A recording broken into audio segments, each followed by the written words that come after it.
G'day, freedom lovers. How are we today? Sorry, a couple of minutes late. I had to make a contribution to the Socialist Farm. You know, I even wore the right T-shirt for the job. Yep, we're going to be breaking out all the crappy jokes today.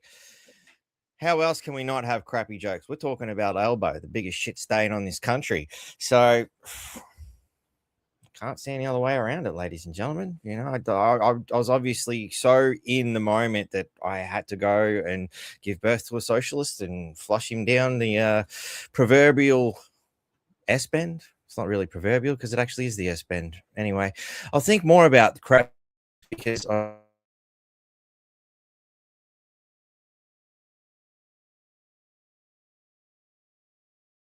too much time given to crappy jokes and not enough to preparation.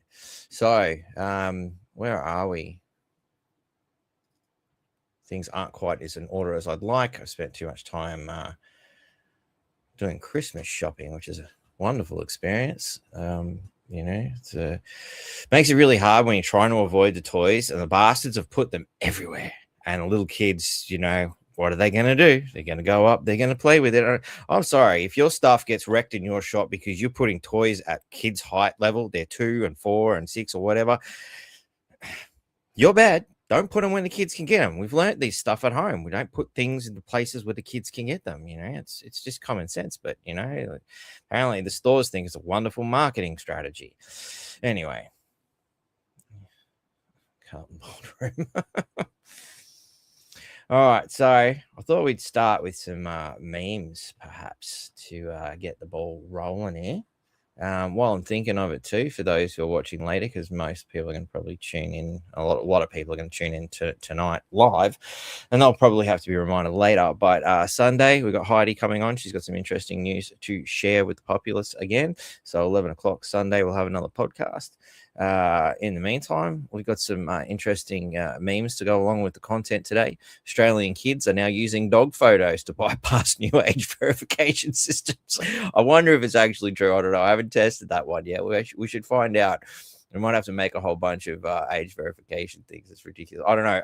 Did anybody else actually suffer anything? Like, to me, it was like, wow, what a letdown. They didn't even try and age verify any of the accounts. I guess when you've had them for like 10 plus years, they figure you're probably more than fucking 5 years old, you know. But anyway, kids uploaded a Google image of a golden retriever as a selfie for a facial age estimation, and it passed, granting access. Others used AI-generated adult faces or edited images to fool the systems. Interesting. So it looks like it's been one hell of a flop, although they're going to continue to tell you it's been a great success and it's wonderful for the country. But, you know, it's just because they got egg all over their face as usual. Anyway, when corrupt politicians start going to jail, then we can start trusting the government again and trust the system in general. I'm looking forward to that one. So, of course, Albo memesies need to be put in. I love the fact that this actually seems to have come from Channel 9 today itself, you know, with all these little kids basically telling Albo. Like, I think that's the greatest achievement of Albo at this particular point in time, really, isn't it? Is to have gotten people who would normally not give a shit about politics involved in hating the Labor Party. That's quite an achievement. Like, I don't think any fuckwit prime minister has ever been that much of a moron as this one. Sips, Albo, you are a complete moron. And turn a whole new generation of people into Labor haters is quite an achievement, considering socialists usually aim for getting the children on board. Not this, not Yahoo. No, he's a moron. Police work this system. Yeah. That's it. Well, we've seen it before. But police have attempted to arrest politicians, but amazingly, they always seem to get out of it somehow. It seems that the higher ups in the political structure of police departments seem to have been appointed by politicians, much like, you know, expecting the governor general to step up and do something when, you know, it's people like the politicians who put them in place in the first place. It's you know, another one of those systems. It's just designed to fail. When government betrays the needs of its people, it's no longer their government, it's their enemy. It's hard to argue with that one, you know, and I think Albo's really managed to send that message home to the youth of Australia this week. It's a communist, a dirty communist. It's not exactly the most creative of memes in the world, but it's just so darn true. I had to put it in. Imports over 2 million people into Australia since his election and now turns to all the states' hospitals Australia-wide and tells them they need to cut spending. Is this fuckhead for real? It's pretty hard not to agree with this, At the end of the day, and again, it's just another monumental failure of the Labor Party, like I remember during those, early days of, but prior to coming up to the election polls, talking to other people, parents and friends' parents and stuff like that. So, and some of those diehard Labor supporters always, no, you got to go for Labor. They support the worker and they make sure we have hospitals and welfare and all these things. How's the hospital system, ladies and gentlemen? Like my last few visits weren't exactly good.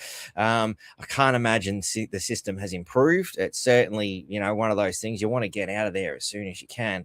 I have spoken to a few people who've had some recent experiences, and not one of them has reported that the system's become good. So, didn't Albo say he's proud to bring in digital ID? I wouldn't be surprised. We'll talk a little bit more about it as things unfold. We're going to wait for some more people to come in with these memes. So this is a good one. The Australian Human Rights Commission has finally actually come into play. And, it's probably worth mentioning that, this started on Human Rights Day. So it was something I'll bring it in later. But anyway, the ban doesn't only impact under 16. It requires big tech companies to subject all of us to increased surveillance and data collection. So, and that's just one little quote out of it. The Australian Human Rights Commission has actually openly stated that this is a violation of the human rights. So well done, Albo. You're really not winning anything here these days. Apparently the answer is D, but which of these answers would best describe you as Prime Minister of Australia? Fuckhead, communist, piece of shit, and apparently all the above. That's the theme of the day, I guess.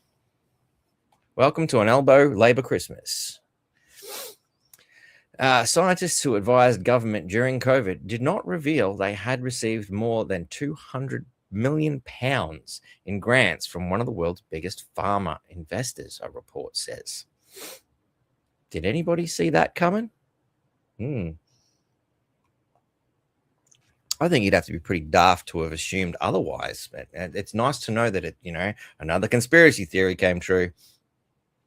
Of course, Facebook has, got a new fact-checking thing going on here. We've removed something you posted. We removed your post because it's true. And someone will take it personal, like Albo, for instance, and think it is about them. It probably is about Albo. It is against Facebook community standards to post the truth. Haven't we seen that since in the last 5 years or so? Oh, yeah, this is a little gem. I forgot I put that in the memes thing. I didn't mean to put that in the memes thing. It's where did I put it? Oh, yeah. So here's my copy, of the movie that I actually did the special effects on this. As you can see, there's Aussie Icon Productions there. And I helped design all these little covers and whatnot as well.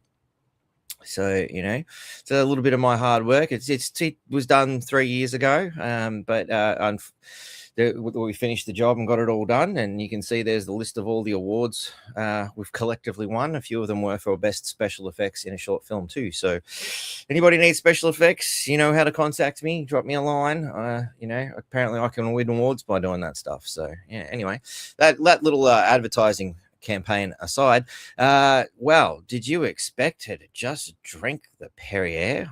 To be honest, I don't even know what that is. I'm not classy enough to know these sorts of things. I don't have €1,000 or $1,700 for a dinner for four at a French restaurant. More on that later. Gotta love Labor politicians. They're always there to think about how hard the average punter's doing it, and then give blatant disregard for that as they live the high life themselves. Anyway, anybody know where this bridge is? Apparently it's in Australia. I think I have a rough idea of which state, but I'm curious. Better tag some comments there as if people can identify exactly what this bridge is. It's kind of cut off there, so but it's a very clear and informative statement has been placed upon it, and I think it's important to acknowledge quality art in a society where it's socialism is driving so hard, and we know that socialism often leads to the destruction of art. So it's important to know that, art is still alive in our community. Labor ate all the dim sims. So this is something that I seen was emailed through to me.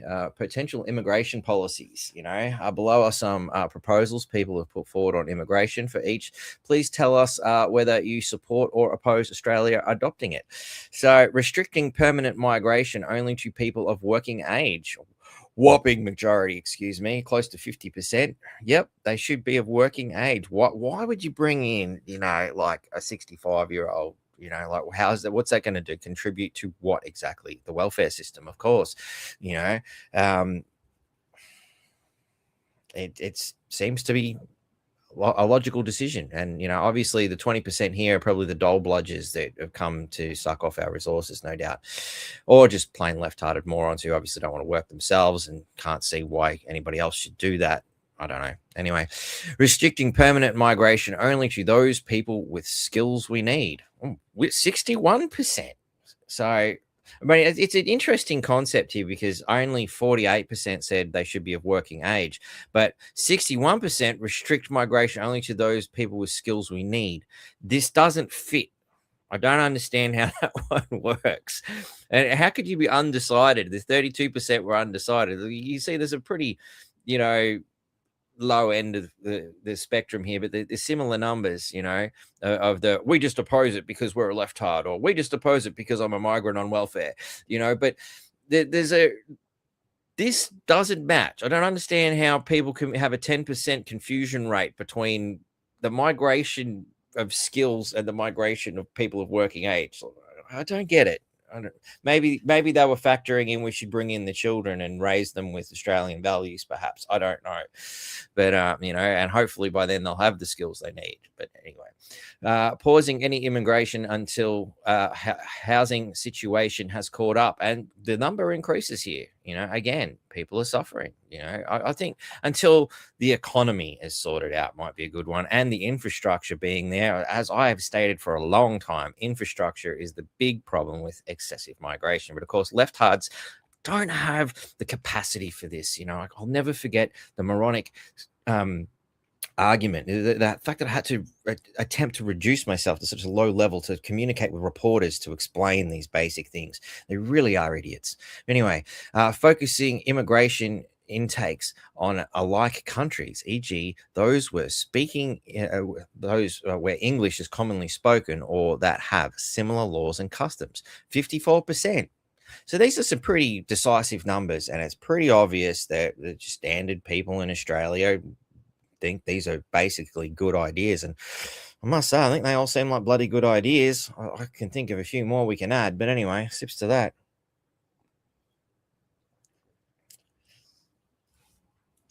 So racist, very important term. And that's someone who wins an argument with a Labor voter or just a left-hard in general. I think it probably needs to be expanded on this definition, but that's just me. Microsoft AI says, stop hurting white people is an example of hate speech.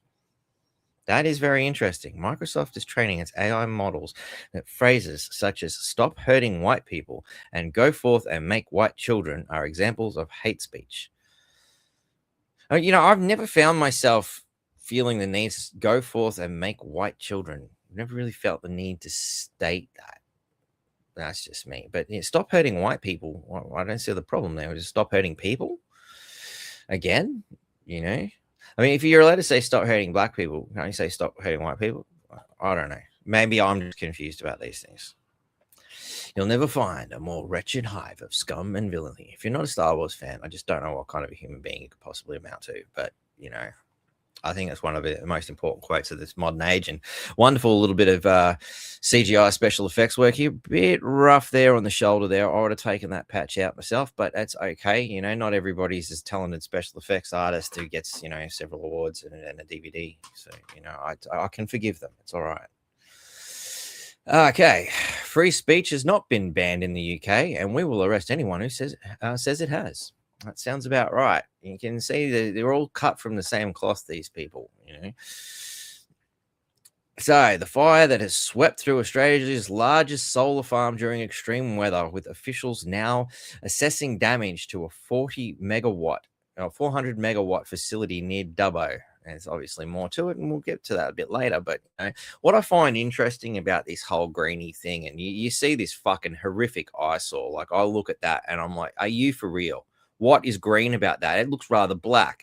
It already looks scorched and destroyed to me. And where are the trees? There's this little poor little patch of trees here. Can you imagine the trapped koalas and the trapped kangaroos forced to live there until they outbreed? And hang now we're going to go bloody get the koala clubber out and start culling their numbers because they can't all exist in that little patch there. Like, these people are nuts. You got to have rocks in your head to think that's a wonderful use of land. How many farms like that actually produce real food could have been there, for instance? But we'll talk more about that later. All right.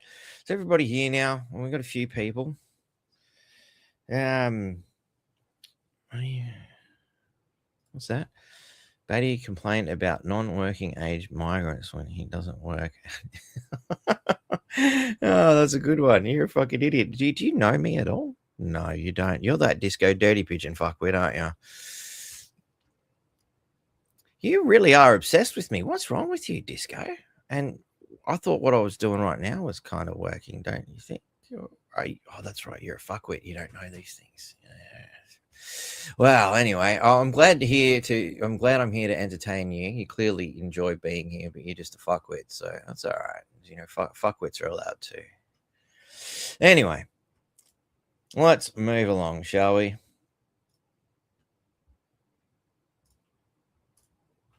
Okay, so here's a few things. Good old George is doing his wonderful work again with the Citizens Go. No internet checkpoint. Repeal the social media age verification laws. Here's the petition for anybody who would like to sign that. I better open Telegram, punch it in there too. So for all you people who are on Telegram, I better give you... there we go. Chuck that up. And if you haven't jumped on and found us on Telegram yet, that's the way to do it. Just give that a little scan if you're interested in doing those sorts of scanny thingies. Alternatively, you can just use the @NQ_freedom tagline, the same as it is on X, if you would like to find us there. If you're feeling inclined to contribute, there's also the PayPal link there. That's always a handy one if you'd like to help out and support the fine work that is being done here at Disco. Any money, mate?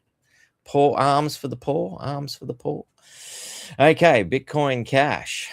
If you would like to contribute that way, there's your options there too. Thank you very much. Much appreciated. Wonderful people. On that note, we've also got... another one that, for who have young daughters who might be a bit concerned. I know I certainly am, and my daughter probably will hate me for this in some time to come. But this particular petition also going by Citizens Go to sort of bring in makeup brands like L'Oreal targeting young children. They are deliberately targeting 13-year-old girls with sexualized content and defiant of Australian advertising and consumer law.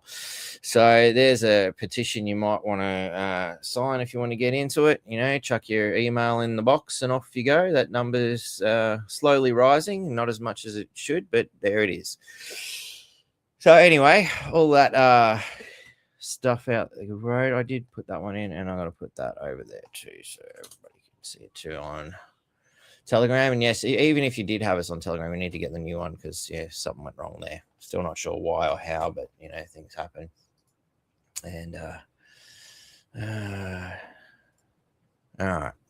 So as it would be, December 10th was also Human Rights Day, which is what I thought was very fascinating about the horrible people at okay, so Fort CLO. Sorry if you're on Fort CLO Facebook. Apparently it's restricted from commenting at the moment. I don't know who did that. Somebody did something and upset the algorithms, it would seem. So anyway, Human Rights Day was 10th of December, also coincidentally the same day that liberty was, struck against. And, for those of us who'd like to remember, we did discuss this previously, that liberty, the quality or state of being free, the power to do as one pleases, freedom from physical restraint, freedom from arbitrary or despotic control. Some might continue to think what Albo's doing is something like that. The enjoyment of the same social, political, or economic rights and privileges enjoyed by others in a society free of arbitrary or unreasonable limitation or interference. Freedom from being held in slavery, the power of choice. Right. So anyway, there's a few things there, but of course the Law Dictionary seems to agree, freedom, exemption from extraneous control, the power of the will in its moral freedom to follow the dictates of an unrestricted choice and to direct the external acts of the individual without restraint, coercion, or control from other persons. And look, there's even case law to go along with these things. So it could be useful for some things that are coming up, Australia's grand social media experiment is finally live. Teens say nothing has changed. Wow. They've done well. They've done well. Of course, Albo, he is boasting, and he's a flat out liar as usual. And we've busted him lying, ladies and gentlemen. Parents, teachers, and students are backing in our social media ban for under 16s because they know how important it is to give kids more time to just be kids. Yeah, righto. You are a toss bag. Absolute liar. Now, allow me to present the evidence. Now, note the girl on the left here. It's very important that we have a look at these things. Here we are with the evidence to say anyways. Yeah, well, let's get it from the beginning. It's a bad idea because we're going to find alternates anyways. Yeah, well, that'll get found out too. That's the thing. Well, that'll get found out too. Well done. So that's all he's got to say to the little girl who just said you got a bad idea. Oh, well, we'll find out and we'll punish you anyway. Stuff ya, I'm the Prime Minister here. Fucking toss bag. But if anything has been shown in time when it comes to these things, we just go and have a look at the comments for good old Alpoos, memesies. Actually, that way comes up better. Okay, let's have a look. There he is. Oh, look, first thing in the comments. People have pointed out he's lied straight away. Brutal. Already had a profound effect. Rightio. Not showed on X. Needs ratings. The girl in this photo is not backing it. She directly told the PM it's a bad idea. Wow. Doing well, mate. Doing well. Look at all these people sharing it.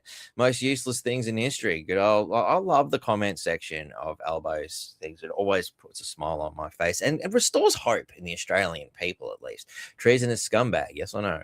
Australia's government debt is now at 1 trillion. Are you worried? Love the suit, Albo. It suits you so well. Sips to that one. Just missing a hammer and a sickle, I think. Albo's social media ban isn't even a day old and it's already a disastrous failure. Here's how your kid is beating the ban right now.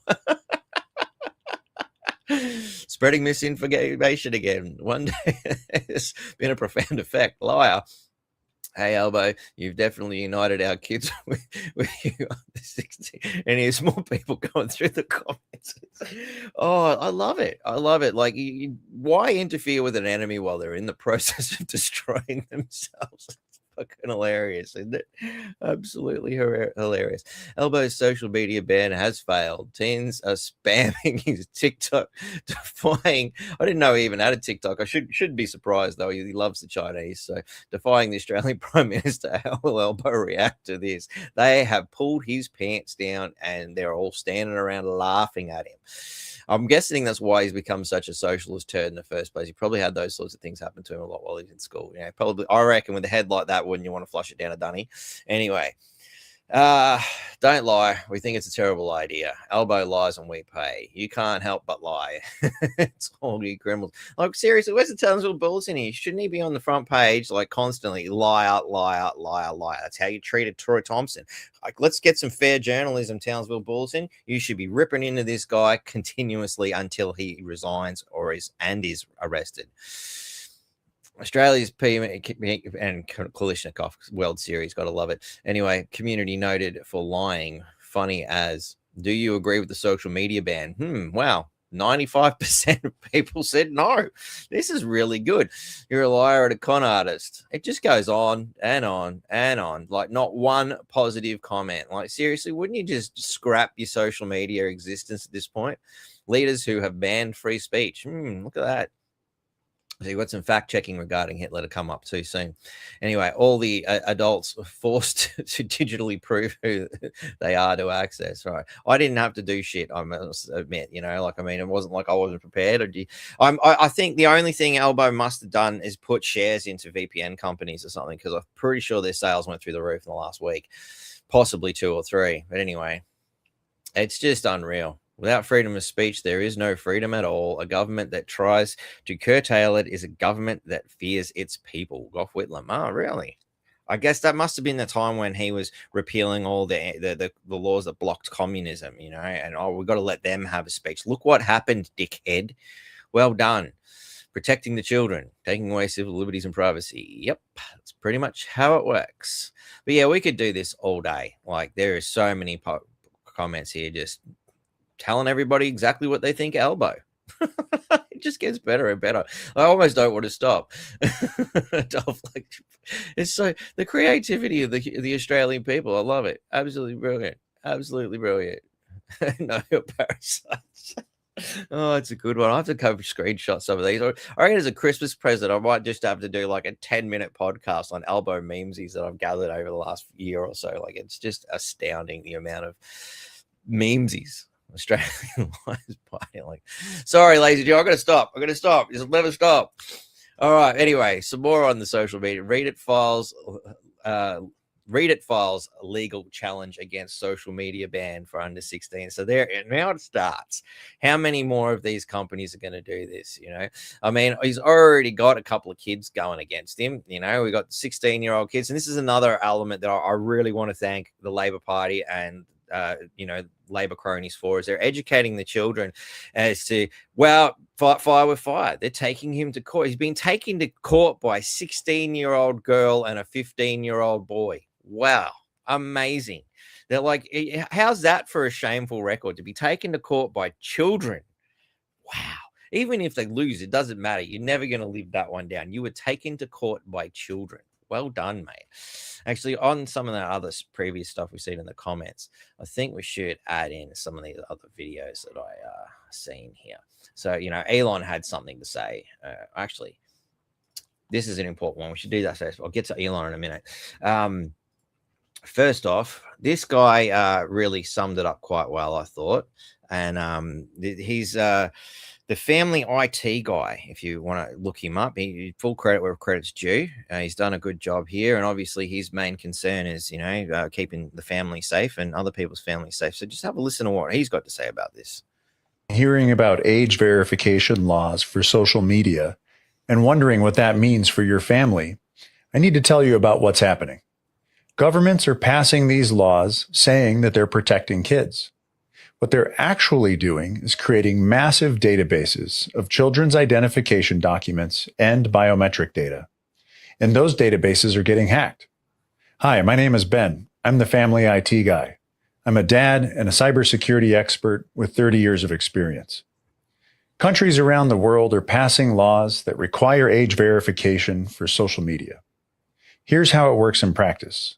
Platforms like Instagram, TikTok, and Discord ask families to submit identification documents to prove how old their kids are. Most children don't have driver's licenses or passports. So what ends up happening is that parents submit their own IDs, their own driver's licenses, their own passports, and then they verify their child's age. That data gets sent to third-party verification companies, and it gets stored on their servers. The whole idea is to keep kids off certain apps or at least make it harder for them to sign up. That's what these laws are supposedly designed to do. But last month, Discord's age verification system got hacked. The hackers got access to 70,000 government IDs and posted them online. These were real documents, passports, driver's licenses, photos of minors, and parents' IDs that they had submitted to prove their kids' ages. And you got to, wow, digital ID, that couldn't possibly go wrong, could it? Discord told people that this data would be deleted right after verification. It wasn't. It was stored by a third-party vendor. That vendor got hacked, and now those IDs are out there forever. And you'll see, just like when the bank accounts, the banks these days, oh, we're not responsible for the third-party vendors that we employ to do services that we're too lazy to do ourselves. You know, like, I think, you know, what Albo should really be focusing on instead of this ridiculous shit is actually protecting the rights of consumers, perhaps, and actually making sure that if you employ a third party to do these things, that you've checked to make sure that they are responsible for the data. Otherwise, third parties should never come into it. The company who's requesting the ID should be monitoring and maintaining it within their own services and their own systems. This third party shit is a big problem as well. You can't keep handballing responsibility off and, oh, I'm not liable, I employed somebody else to do it, you know, and make life hard for everybody. No, they should be answerable, and there should always be a call center for all these places for people to actually get on to speak to somebody. And if you think that's as far as this goes, let's talk about Roblox. By the end of this year, Roblox is requiring all users to complete facial age estimation if they want to use chat. That means your child opens the app, turns on the camera, and they have to let an AI system scan their face to estimate how old they are. If they don't want to do the facial scan, the alternative is to submit a government ID. This isn't optional. No face scan or ID means no chat, which is a core feature of the platform. Roblox has 112 million daily active users, and 40 million of them are under 13 years old. They're collecting facial scans from children as young as 5, sending that data to a third-party vendor called Persona, and promising that the images are deleted immediately after processing. Does that sound familiar? That's the exact same promise that Discord made before they got hacked. So now we have a pattern. Discord collected IDs, promised they'd be deleted, stored them with a third-party vendor, and got hacked.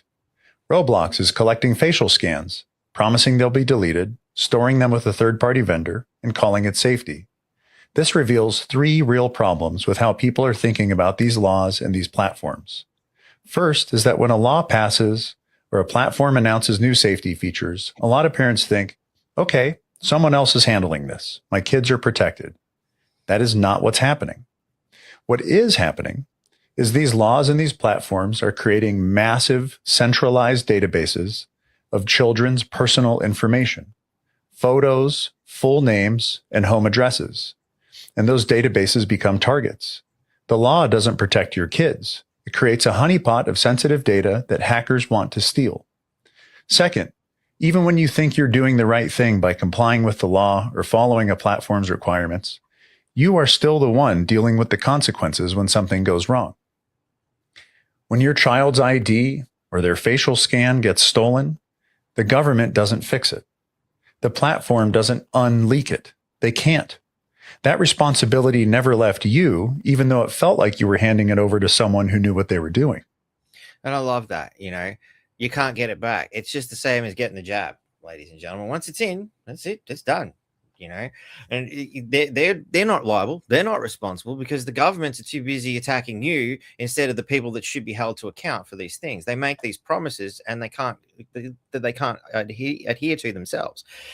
This is where government should be stepping in and protecting the people. Instead, it's using the companies and forcing them to create these situations and create the problem. Again, we have a government-created problem. This is madness. And people, the best solution is to hit them at the pocket, you know, like Roblox want your kids to bloody give them ID. Sorry, kids, stuff that. You're not playing Roblox anymore, ladies and gentlemen.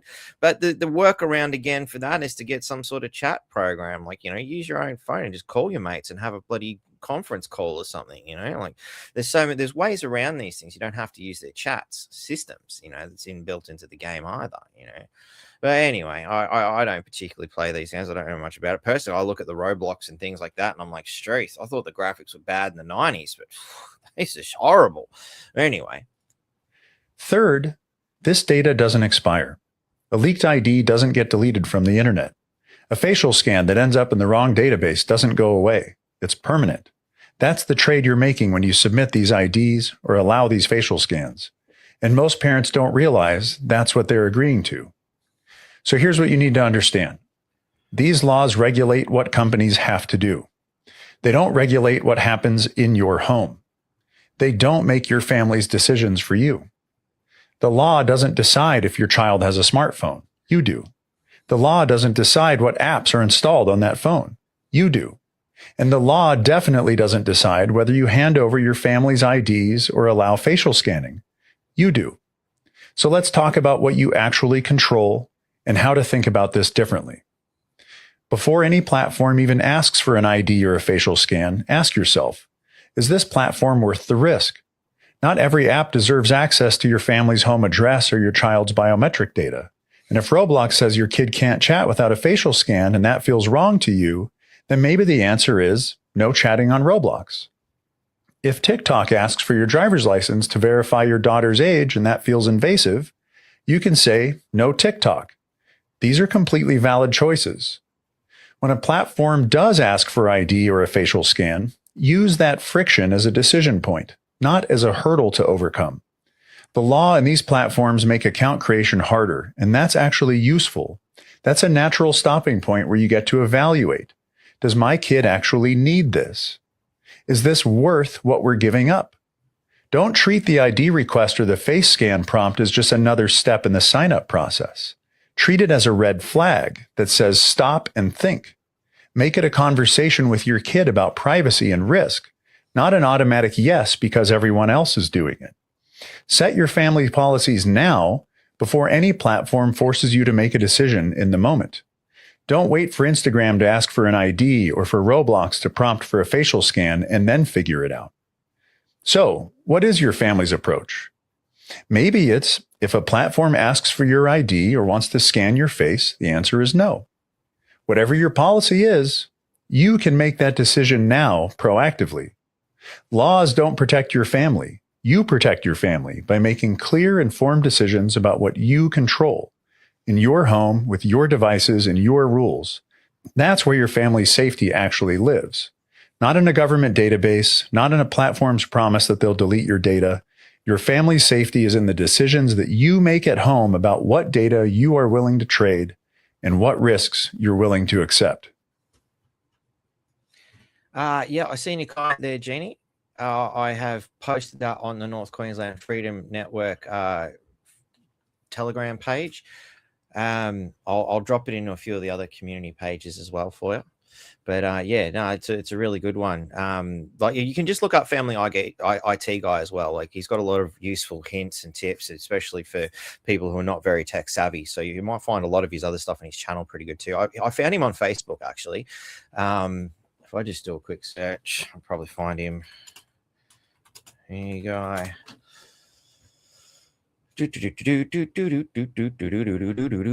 There we are. Family IT Guy. That's how easy it is, ladies and gentlemen. You go to the search on Facebook and type in Family IT Guy, and here's a link in the description here. And it's also on the Telegram page as well for those who want to get a little bit more helpful information. Obviously, sorry guys to the Fort CLO people. Apparently, that's not working. Hang on. But then Facebook said it was working for North Queensland, then it said it's not. I don't know. If you're having trouble, Telegram's the answer at this particular point in time. Otherwise, remind me later and I'll send it to you directly. Shoot me an email or something, Jeannie, and I'll get it off to you. So I thought that was a really important one to sort of get out there because it's just really rational, calm, and straightforward information, from somebody who knows what he's talking about, and it just backs up everything I've been saying. So, it's really good. Important stuff. And so we've got here video. Let's also get in Elon's comments because I think it's bang on. Yes, I think as a general rule, you can tell Sorry, it is a bit soft, but fortunately we've got subtitles. which side is the good side.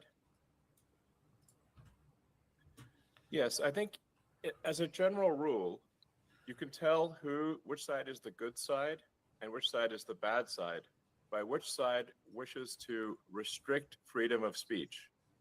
The side that is restricting freedom of speech, that would have been sort of the Hitler, Stalin, Mussolinis of the world. They had very strong censorship, very strong restrictions on speech. That's one of the signs that they are the bad guys. And so, in fact, a restriction on speech and large government is fundamentally fascist, obviously. So, ironically, in pushing for censorship, it makes it very clear that the left is the side that is against freedom, and freedom of speech is simply one of many freedoms that we should have as a civil society, because ideas should win on the strength of their arguments. They should not win because they are suppressed. Sorry, that's Elon's, and I sorry for the volume. There's not much I could do about that. Well, it probably is, but I just didn't have a lot of time. But anyway, evolved to attack the West. So this is I'm actually not sure who this fella is. Sounds American. Anybody got any idea, please, by all means, stick it up. I'm not sure who it is. But woke is Marxism, and it's very important to understand that this leftist agenda, well, let's face it, pick up a history book and have a look at what happened in Russia. It was a leftist agenda, and that worked out really well, didn't it? So, these Marxist, socialist, constructs, always seem to end the same, but this is a good way of looking at it for the modern era, I think. Woke is Marxism, evolved to attack the West. If you don't understand that, you will not act correctly. You will not cure it, and it will conquer your countries. It will conquer all of Europe, and we will have a very, very long, sustainable, and inclusive future with absolutely no freedom. Because the goal is to make us into what they call global citizens. Have you heard this term? This term is nonsense. There's no global sovereign, so there is no global citizenship. There's no relationship because there's no ruler, and we don't want a ruler of the globe. It's a nonsense term. But they tell you, if you actually read their literature, what is a global citizen? It's somebody, I kid you not, I make no joke. They say this themselves. It's somebody who supports the 17 Sustainable Development Goals of the United Nations Agenda 2030. That's a global citizen. And they say, what are the rights of a global citizen? This is in a book about global citizenship education published 2 years ago. What are the rights of a global citizen? And the answer, one paragraph later, is we're not that interested in rights with global citizenship. It's more about global responsibilities. In other words, slavery. This is a pivotal moment in the history of the Western world. The model that they are pushing us toward, using the means and mechanisms of that place, is the model we see in China. If you want to know what your future looks like if we don't stop the woke, look at China. Look at the social credit system. Look at the oppression. Look at people disappearing for having the wrong opinions. One of their greatest billionaires, Jack Ma, said the wrong thing about the government and disappeared. A billionaire. If you want to know what the future of Europe and America and the Five Eyes or whatever the countries, it's China. That's the model. So we have to fight back against woke, but to fight back against woke, we have to understand it. And I will close by restating my thesis. Woke as Marxism evolved to take on the West. And it's been very successful so far because we haven't known our enemy. We cannot name our enemy. And I've come here to name our enemy. So thank you for your time and attention and letting me do that. So I think that really sums it up. Right, you think? Woke leftards ruining society, making it hard for, those of us who put in the effort to exist in life. work our guts out just to, you know, have it all taken away. Oh, rightio. So, in addition to that, I mean, as old mate just said in that video, China is the destination. Don't know if we want this kind of a destination. Deleted. It takes a little moment to bring it in. They didn't go broke, they got deleted. In China, tens of thousands of young people are suddenly homeless, not because of money, but because the system erased them. Imagine a society where everything you do, everything you say, and everything you buy is controlled and evaluated by the authorities. This is what the Chinese Communist Party calls social credit. By using the mechanism of social credit, we'll be able to establish a blacklist of people and create a system of punishment that will be based on a scientific theory. These punishments will serve as a whip. I like that. Based on a scientific theory. Scientific theories just work so well. Like, you know, if you take experimental vaccines, for instance, you know, worked out really well. A scientific theory is what they base punishments on. Isn't that like treating your citizens like guinea pigs? These punishments will serve as a whip to rebuild moral values. Our society needs it. The country's social credit system decides who's trustworthy. But if you're blacklisted, it's game over. Your WeChat Pay stops working, you can't receive your salary, can't buy food, can't even book a train ticket. It's like being alive, but digitally. Many are now sleeping in the streets, cut off from everything. Jobs, housing, even communication. All because one app, one algorithm decided they don't belong. It's not science fiction. In China, it's a reality. Then there's the public shaming. Photo galleries of blacklisted citizens. There's even an app that shows who around you is in debt. They're not criminals. They didn't steal, cheat, or harm anyone. They just fell too low on a score and vanished from the digital world. Critics say it's a glimpse into the future, where technology doesn't just track your life, it controls it. So ask yourself, if your entire life depended on your digital reputation, how long before you get deleted?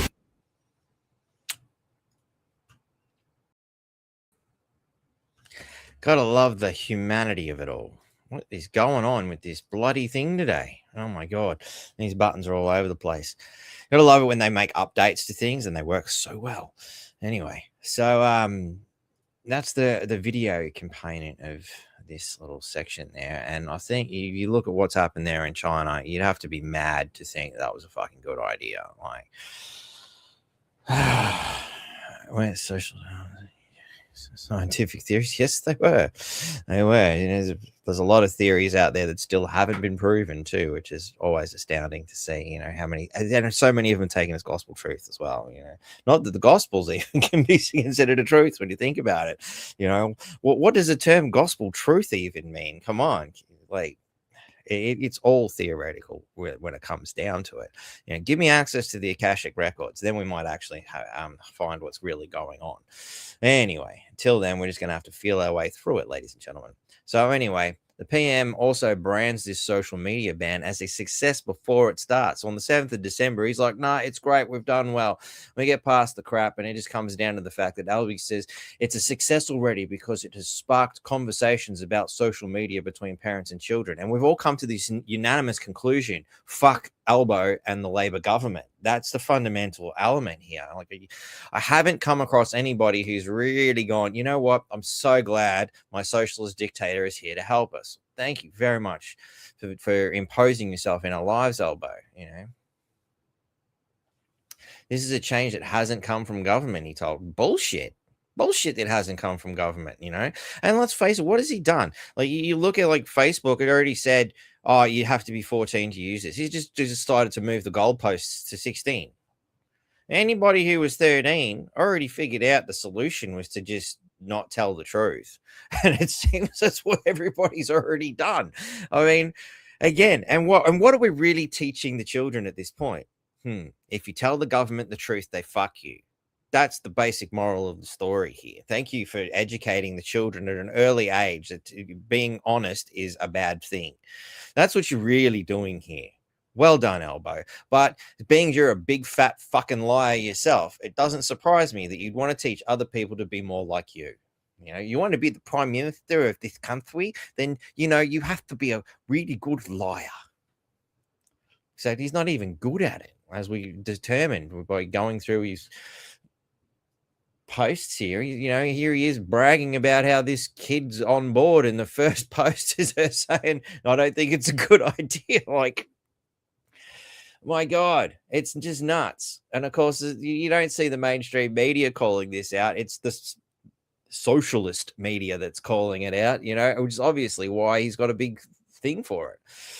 So we did that one, we did that one, we're here. So, you know, Aussie teens call bans pointless. Albo's social media ban isn't even a day old, and it's already a disastrous failure. Here's how your kid is beating the ban right now. And of course, the problem here, and this might be why he's made it such an absolute joke in the first place, you know, is that all these people are bragging about how easy it is to get around the system. Like what a waste of time it was, you know, and all this controversy and heartache. But is he really just pointing out that, oh, we're just going to have to come down harder, as he said to that little girl, and that'll get found out too, you know? And again, like, how is this caring for these children? He has literally grabbed underage kids and put them on his own Facebook and Twitter and various other things. Like, you're not only a liar, but you've actually contradicted yourself, and you're breaking your own law. You're taking young kids and putting them on social media and telling them that they can't go on to look while lying about them. Like, what a cockhead. Like, you couldn't make this stuff up. At least this mob had the decency to blur out their faces, but Albo didn't think of that. Too intelligent for him. You know, users must now be 16 or older. It's almost as good as going on a porn site. Are you 18? Click yes. Done. Yep. Safety checks completed today. Let's go for a beer. Utterly pointless. So anyway, obviously I had something from Facebook, but it's gone. This influence. So more on the other scenario of this, and I think, yeah. So this is influence. Leaked 36-month sponsorship document reveals promises to sell access to United Nations event. Now, hosted by the Prime Minister of Australia, so it seems to be, you know, rather incriminating. UK, Singapore, Ghana, Fiji, Indonesia, you know.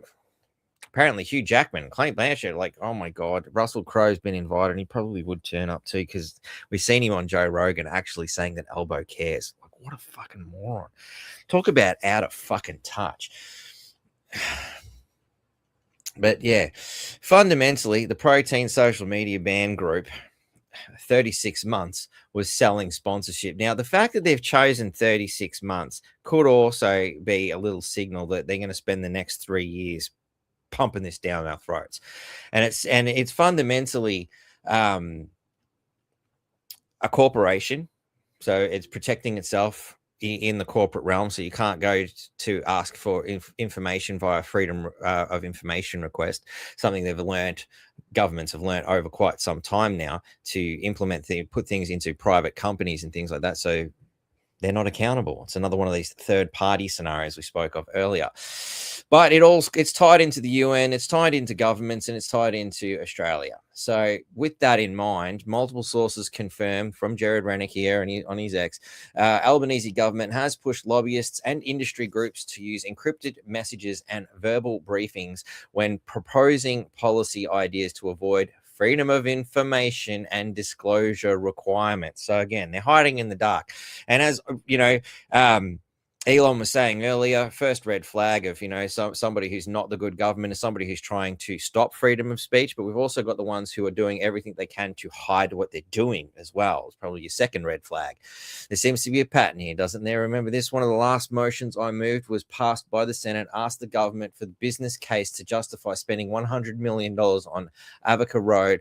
A road leads to Albanese's beach house. The government replied that New South Wales had done the business case. I then moved another motion passed by the Senate that asked for the documentation between the federal government and the New South Wales state government regarding the funding of Avoca Road. Catherine King The infrastructure minister replied the release of the correspondence related to the discussion between the Australian and the New South Wales governments on projects funded under the infrastructure investment program would constitute a risk to Commonwealth state relations and therefore will not be provided as part of this request. So again, some more tricky, underhanded ways. And this is just government to government. It's in the same country. It's not like we're asking you to tell us, you know, how our relations with China are going, but we should be able to access that information too, don't you think? I mean, transparency. It's not just a fucking word. It's something we actually expect of our government. This was a cover up and a slap in the face to the Senate who requested the minister release the document. So they'll obviously have something to hide. Otherwise, they will show you. It's got nothing to do with, you know, the garbage that they put forth, you know, a risk to Commonwealth state relations. You've got to be shitting me, you know. The only reason it would be a risk is if you've got something to hide and you're doing something dodgy. So anyway, they want to use disappearing acts to hide their lobbying institutions. This is a bloody group, 36 months, that it is a corporation designed to do that, and it's very well that, and it's promising $150,000 deal, United Nations General Assembly sponsorship of $150,000.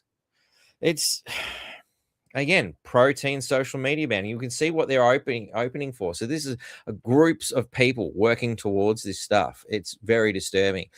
But of course, the encrypted messages tool goes on further, and it actually points to this 36-month stuff, from what I was seeing. Again, where was it? I think it was in this one. Sorry. Where I found the 36 months. And then I realized, hang on, I wasn't dealing with just the time frame, because first thing I thought was time frame. What? Hang on. There's a way past that, I'm sure.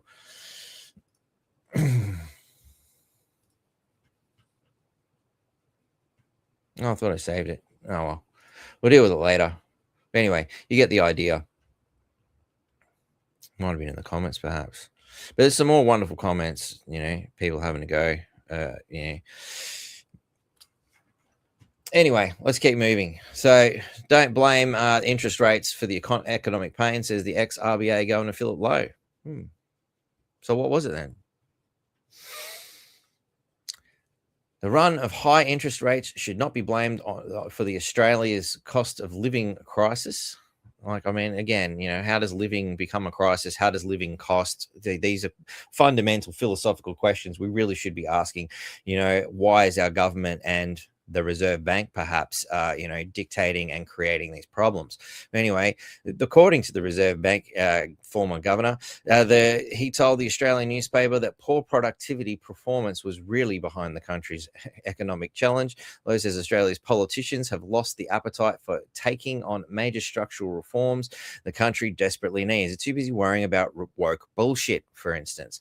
That's the source of the cost of living. Shall I use the word crisis? It's not interest rates. Interest rates have probably suppressed aggregated demand by 1% this year. So this is the bank saying it's not because we've made your life really expensive. It's because we were forced to, because the government sucks. Can't help but feel that you are both bed partners in this scenario.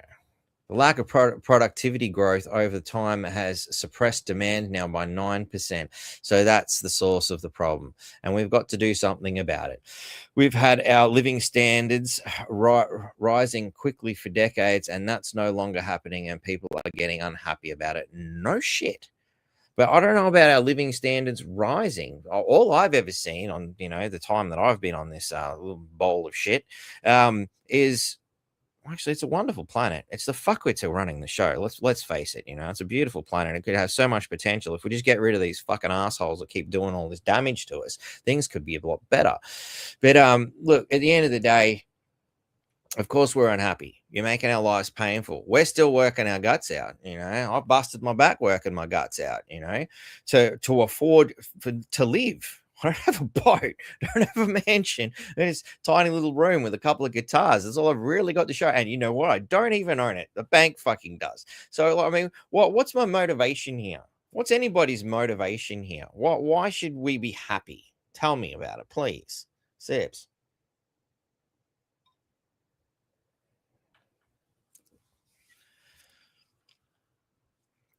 So at the end of the day, the banks blame the government blames the banks, backwards and forwards. I say they should all be investigated, but that's just me. And I'm pretty confident that if you or I did what the banks do, we'd be in a jail cell. If we did what the government does, we'd probably be in a jail cell. Anyway, bloody cookies. Anyway, okay, so here we go. I was telling you we're going to come to the Hitler stuff. What is the origin of the quote on telling a big lie? So this is one I was looking up before the other day. Okay, so who did actually come up with this? You know, because everybody points to the Nazis. It's always the Nazis' fault. You know, it's convenient no matter which side of the fence you're looking at, because we've all been indoctrinated to think that the Nazis were the world's biggest assholes, and nothing could ever be worse than the Nazis. You know, you go think about why that is, and you can come up with whatever answer you want. That's fine. But at the end of the day, I've always thought, why are they constantly hammered? Like, they just won't let the World War II 6 million Jews thing go. Like it's the most important piece of information Hollywood and the general society needs you to know about. Who gives a shit if you can even spell any of these words? That doesn't matter. The important thing is, you know, Nazis are bad, right? That invokes a whole new realm of questioning that we'll dive into at some point, but not today.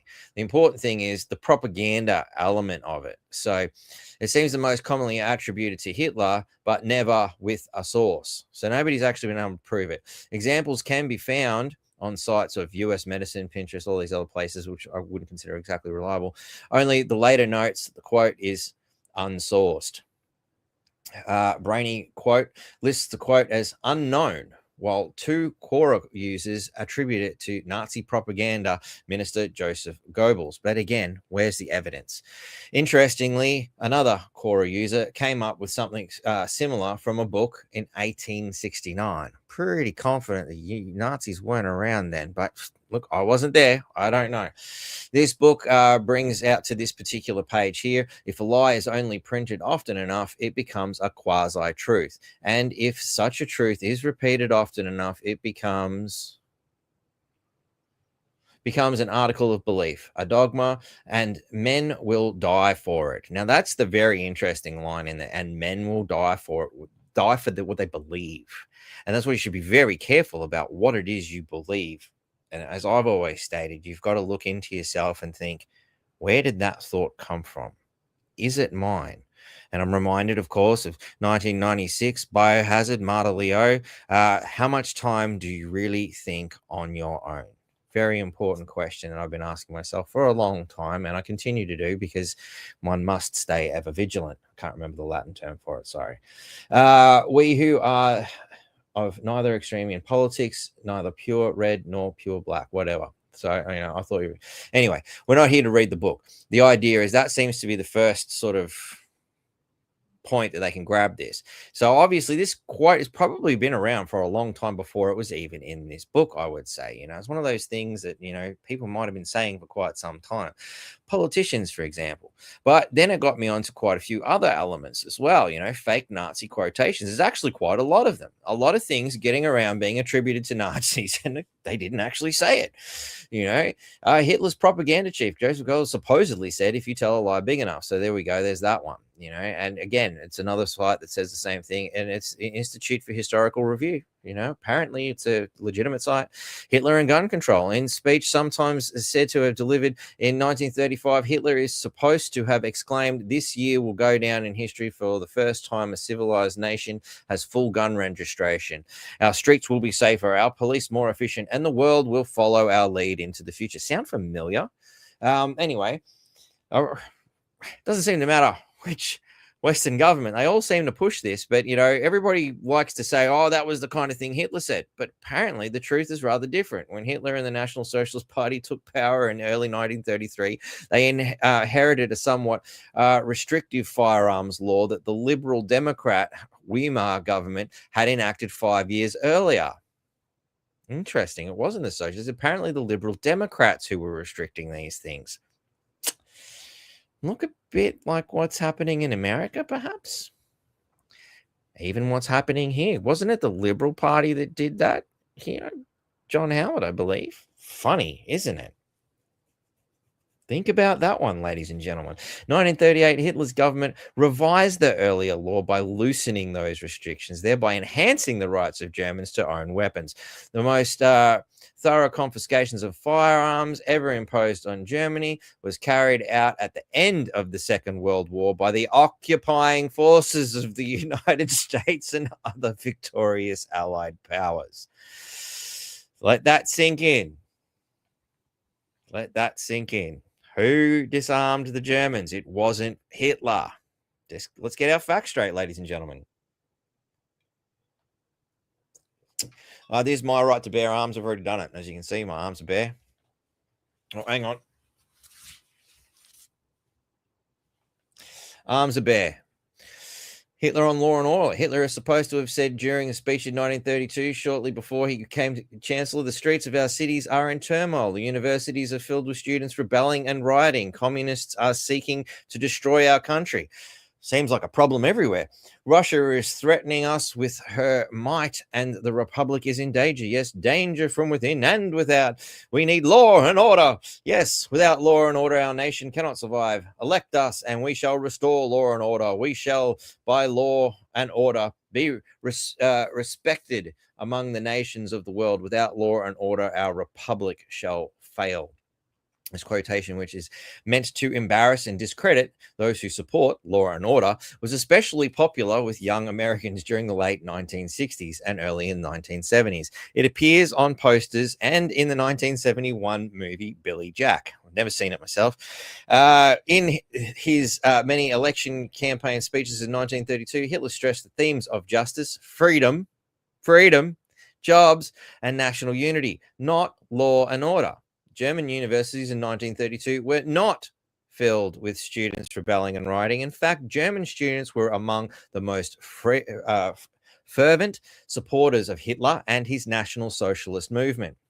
Not to mention, they were some of the most cunning and innovative little people, where all you have to do, for those of you here in Townsville, go over to that Air Force Museum. I believe it's still open, or it will be at some point. I don't know. It was being refurbished at some point. I haven't been there in quite some time.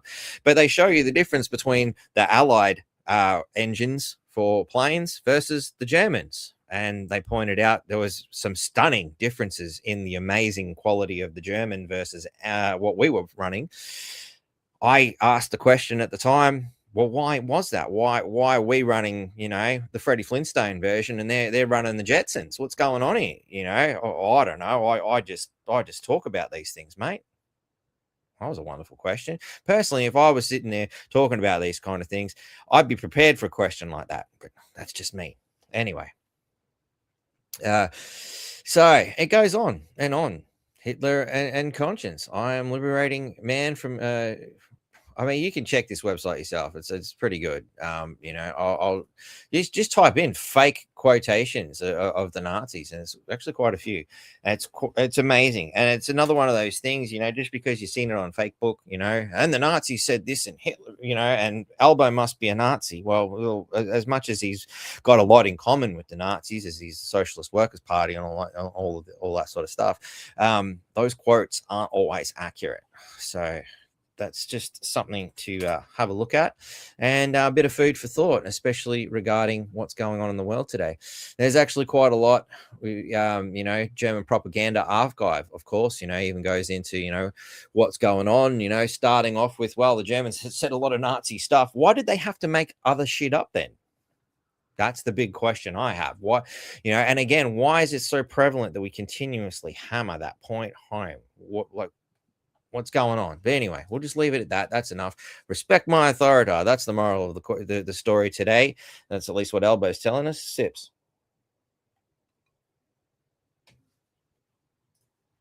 So, FDA to overhaul vaccine approach after internal email cites child deaths. Very good. They're actually acknowledging that children died because of the jab.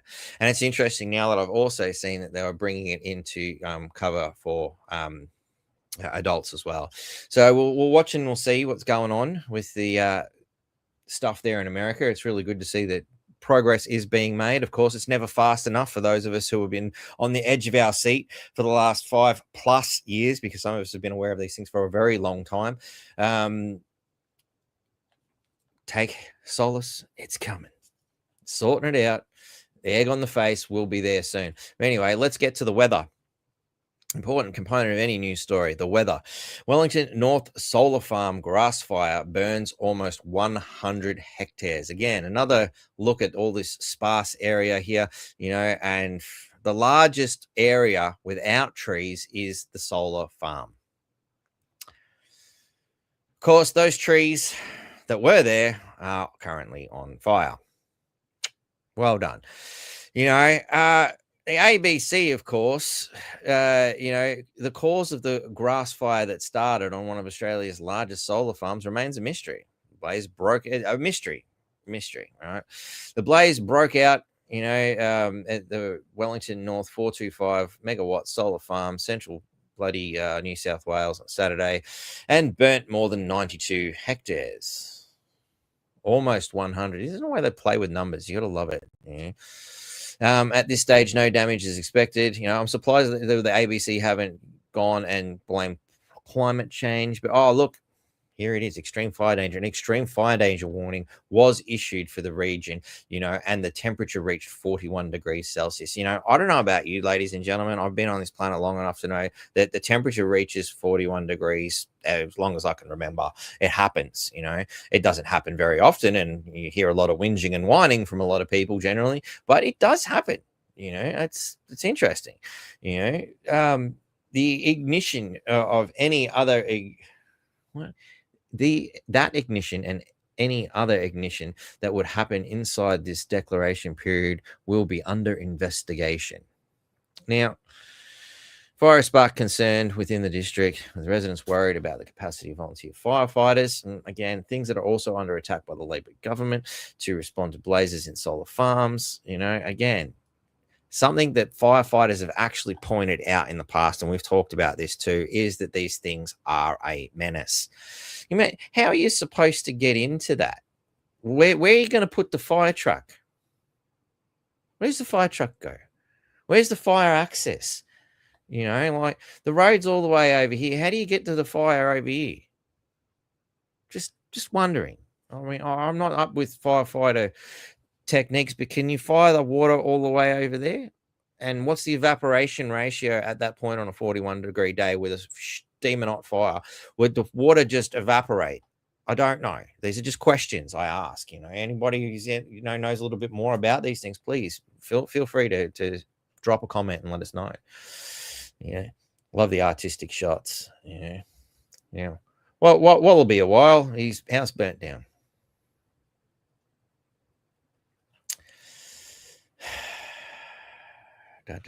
For example, you'll see a lot of vegetation control around these assets.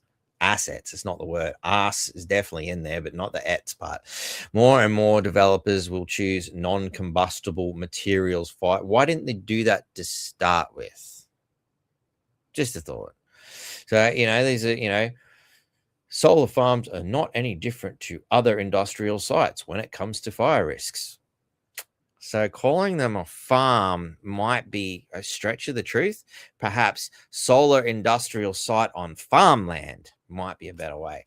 Now, there's the first thing that springs to mind, and as you can see, quite a lot of people sort of, I was going to get into this, but anyway, let's. Oh, I left that up. Didn't mean to. Okay. I thought instantly the 1930s Dust Bowl. It's been 90 years since this sort of thing happened. And for those of you who are a little bit familiar with history, you might be aware of this sort of thing, contributing part of the Great Depression in America in particular, where they'd farmed the land so well that they left no fucking trees. Look familiar? So there's nothing to hold the dirt down. There's nothing to keep the ground cool. There's nothing to keep it moisturized because trees are a big part of the whole, rainforesty thing that creates rain, funnily enough, and due to insane amounts, and it says here, was that damage the ecology. The phenomenon was caused by a combination of natural factors brought on by the fact of severe drought. But why was that happening? Because the human-made factors, a failure to apply to trying farming methods and prevent wind erosion, and most notably the destruction of the natural topsoil by settlers in the region. So they didn't understand the land they were working on, and they treated it inappropriately and caused the problem. Now here we are nearly 100 years later, and I can't help but feel we're getting the same result here, except at least then they were growing plants and things, and they would have been watering that sort of stuff, and like the farming practices would have been better. Is anybody going and watering the poor solar farms? Maybe we'll grow more solar panels if you water them. Just an idea. I don't know. It might be a bit crazy, I mean, no crazier than Cabbage Patch Kids, eh? There's another conspiracy theory we'll look at another day. Who or what decided that kids come from cabbage patches? And the stalk thing, again, weird. So quite a bit on the grass fire, but we don't really need to go into that any further. I'll come to that later. All right. So right now, let's chuck a couple of videos in the mix, shall we? Because the environmental scenario is interesting. So let's have a look at the nutters who are actually asking for more of this kind of shit. Rebellion protesters have staged a bizarre theatrical demonstration at Henley Beach today. Dressed as politicians, the climate activists buried their heads in the sand, protesting government inaction on climate change.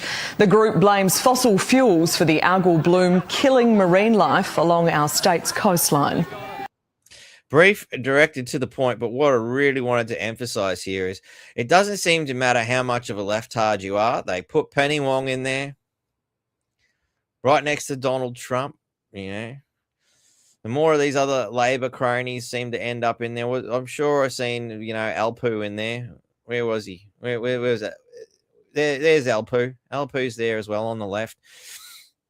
So they're even bagging those who actually support them. Again, Labor Party, why would you curtail to these kind of lunatics who clearly don't have any respect for you either?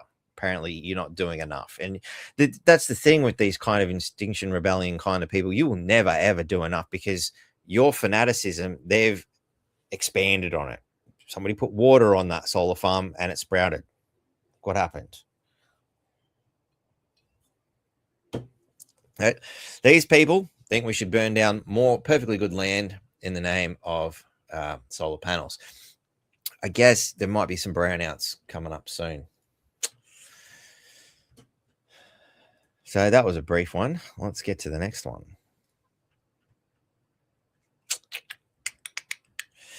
So here's some more on the old climate hoax.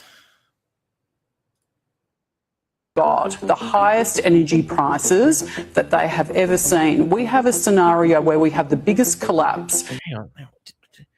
Australia's risks blackouts under Australians Labor. currently have got the highest energy prices that they have ever seen. We have a scenario where we have the biggest collapse in living standards in the developed world. And Labor is now saying, despite paying really, really high energy prices, Australia...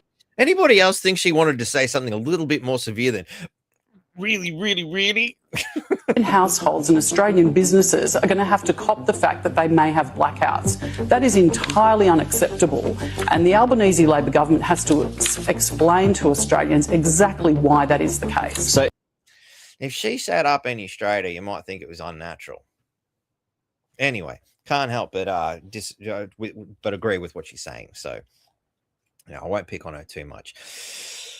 But that's a valid question. Why are we paying so much, especially when Blackout Bowen, who only wants to talk about the facts, tells us time and time again that, he's going to bring the prices down. Anybody believe in that BS? Speaking of lies that you tell often enough, and you'll see why I brought that Nazi thing into it. You see how it works with all these other elements as well. Here's another doozy that goes along with this extinction agenda, so to speak, for all you X-Men fans out there. Predicted possible catastrophic warming of the Earth by the 1990s with a strong climate change. 1983. Now, for those of you who, like me, were born in that 80s period, you'll know that's all we've heard all our lives. And you know what? We're still fucking here. But in 2020... What the scientists are telling us, that we don't get our act together within the next 8 or 9 years. We're talking about cities all over the world, major cities going underwater. So I guess when we get to Agenda 2030, we'll have the opportunity, hopefully, to revisit this and go, well, there's another bloody prediction gone out down the gurgler.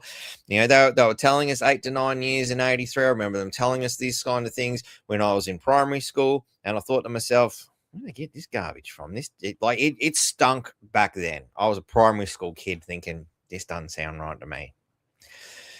Guess I've just been a conspiracy theorist all my life. And sadly, right for most of that time. Interesting indeed. So, what else we got here? They do this thing on commercial TV. Commercials. There it is. Here's one from my good friend Jackie. Ladies and gentlemen, people of the Commonwealth, this is a call out for this Sunday, the 14th of December, for people to join us at the William Room, at Canada Bay 5 Dock in Sydney. Keith Charles is doing a presentation, and this is about going back into the true Commonwealth, removing ourselves from this corporate government's slave system. The adults have arrived. It is our claim of right. We are to take back our nation. The equity and wealth belongs to us, we the people, being the Commonwealth. Please join us. It will be going from 10 a.m. till 2 p.m. So I hope to see as many people there as possible. This Sunday, 14th of December, William Room at the Canada Bay 5 Dock in Sydney. Ciao for now.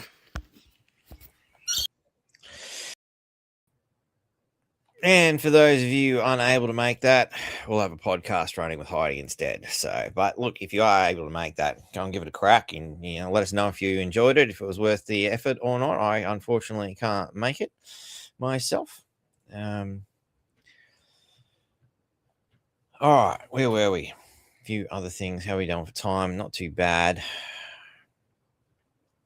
So, that was our plug for Jackie's thing. All right.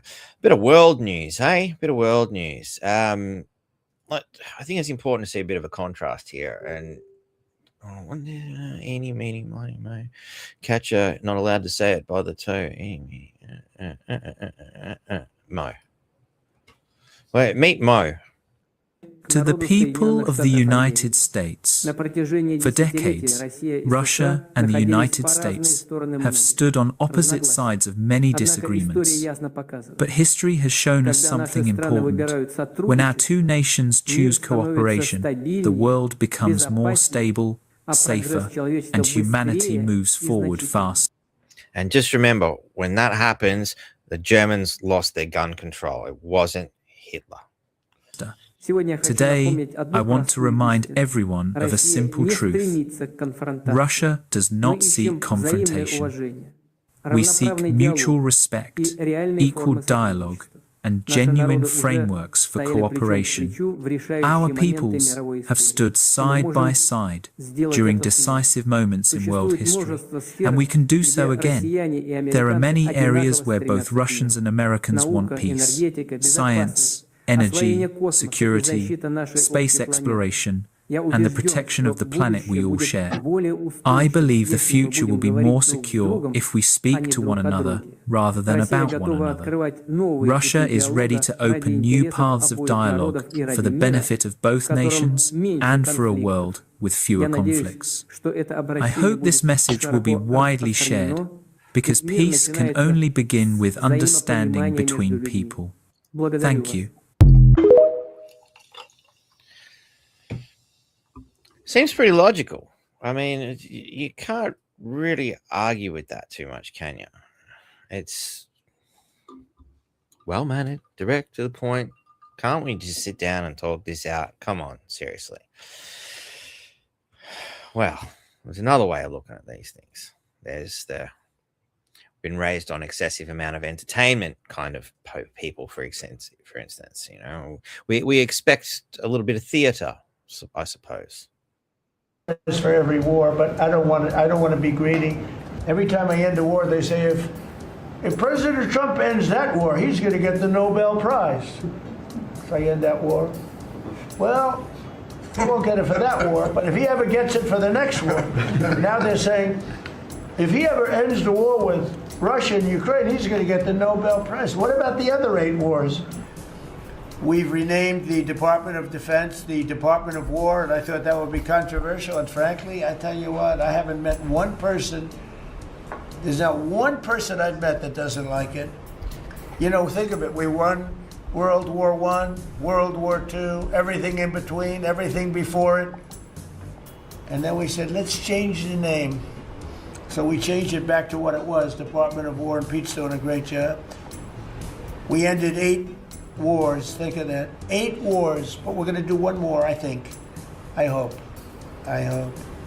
Every time I end a war, they say, if President Trump ends that war, he's going to get the Nobel Prize.